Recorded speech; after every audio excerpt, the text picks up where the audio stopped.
Judy. Hey, thanks everybody. My name is Judy Coffin, and I'm the program coordinator of the ORA Loss and Living program at St. Genevieve United Church.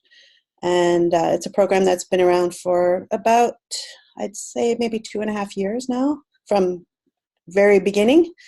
And sort of the arc of the project includes finding ourselves struggling a bit as a congregation and trying to figure out where our future lay.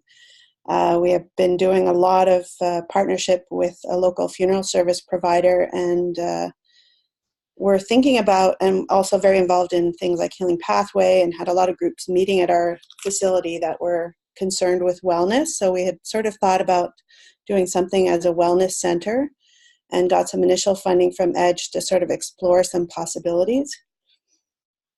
And what ended up happening actually is that we've sold our building to the funeral service provider. So we're now sharing space with them. So they have about half of the space and we have the other half.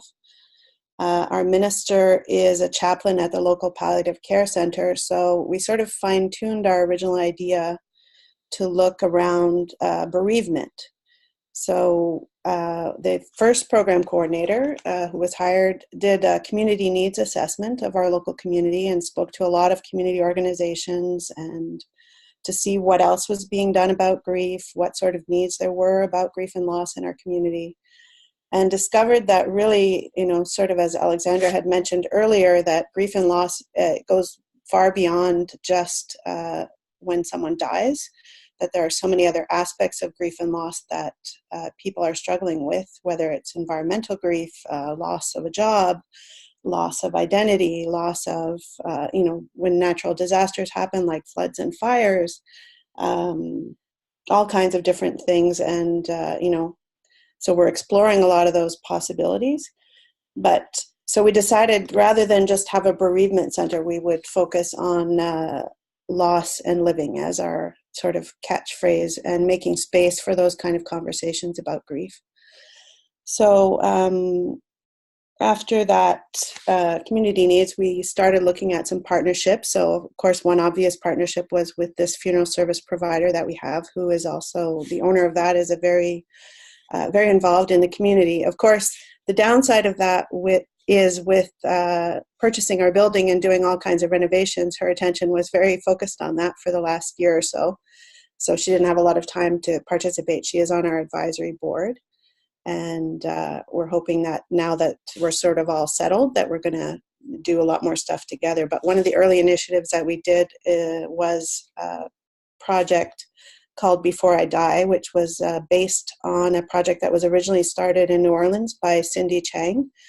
And it was using the sides of abandoned buildings to, she would blackboard paint them, and people, just passersby. It was a community art project where people would use chalk to write, their wishes of things that they would like to accomplish before they die. And rather than being a very morbid thing, it's actually a very life-filled thing, because it focuses on the things that we want to achieve while we are living, and gives kind of a focus to move forward on that. So we've had boards that have traveled around a number of places in Montreal, outside of churches, outside of, other community places. And we have a smaller version that we've been using lately because the big ones are huge to carry around.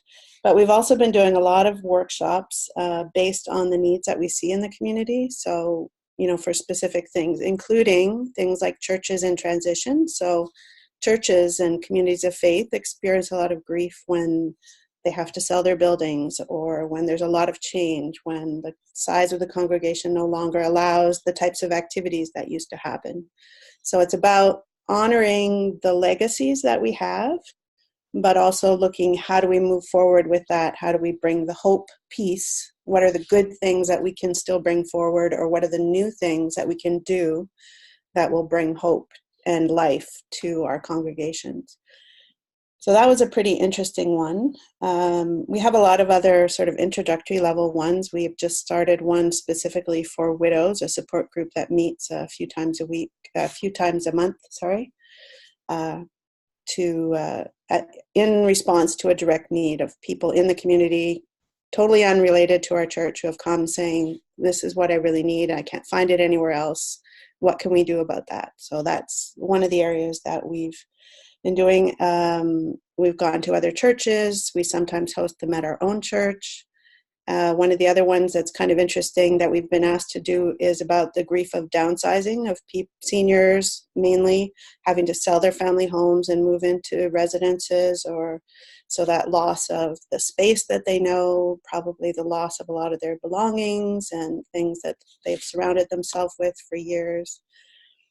We've done one on spiritual legacy. So how do we have the conversations with our loved ones before we die about things that are important to us, memories. We've done music, we've done quilting, we've done all sorts of artistic things. We did a blues history workshop, which was amazing, with a local musician, and taught us how to write a blues song, and inspired us that way. A woman who's written a book about memory quilts. I'm in conversation now with someone who's written a book about caregiving and has been a caregiver to her mom with Alzheimer's. So we're hoping in the fall that we're going to do a workshop for caregivers. Because one of the needs that was expressed in the community needs assessment was around the grief of people who work in caring professions. So ministers, nurses, teachers, people that are helping other people to deal with their own grief. So that's an area where we'd really like to explore some more. And besides the workshops, we've also put together a community resource guide of other organizations that are offering grief support in our community. And we are also building a library of books and DVDs, either by donations or by purchases, that people can borrow and use. A lot of our outreach and so on has been through social media. We are working on our website, but it's not there yet. But one of the other really valuable things that we've experienced through EDGEy is training. So I recently did the Theory of Change workshop through EDGEy, and it was really eye-opening in terms of looking, sort of honing in on what it is that we want to achieve, and examining the results that we're getting and trying to fine-tune and improve what we're doing so that we're having more impact. And, of course, one of the ideal goals for us is eventually to be financially self-sustaining. And that's a challenge in doing what we do, because we're dealing with a very vulnerable population. A lot of people are struggling with finances as well as with their it's part of their grief. Probably some of their loss involves financial hardship as well. So trying to find ways that we can offer this without increasing the obstacles for people to access the service. So in a nutshell, that's about our arc of story so far. That's great. Is that are you closing your story with that, Judy? I think so, yeah. But if anybody has questions that we want to pull out of that, I'm very open to that. So. Okay, thank you. I'm going to stop the recording, and thank you for your time. Okay.